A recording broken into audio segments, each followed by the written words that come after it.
Hi நண்பா, வணக்கம். இன்னைக்கு ஒரு பயங்கரமான அரசியல் பஞ்சாயத்தை பத்தி டக்குன்னு பாத்திரலாம்.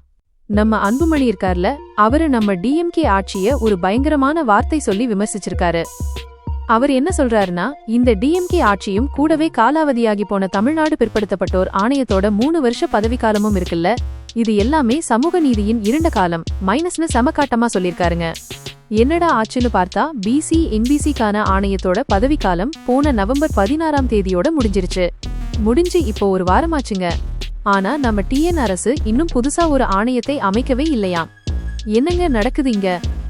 இதனால என்ன பிரச்சனைனா, பிசி எம்பிசி மைனாரிட்டில இருக்கிறவங்களுக்கு கிடைக்க வேண்டிய நீதி கிடைக்காமலே போயிடும்னு அவர் ரொம்ப கவலையோட சொல்லிருக்காரு. ஒரு வாரம் ஆகியும் இன்னும் ஏன் அரசு அமைக்கலன்னு ஒரு பெரிய கேள்வி எழுப்பிருக்காரு. பாப்போம் இதுக்கு அரசு தரப்புல இருந்து என்ன பதில் வருதுன்னு. உங்க கருத்து என்னன்னு கமெண்ட்ல சொல்லுங்க.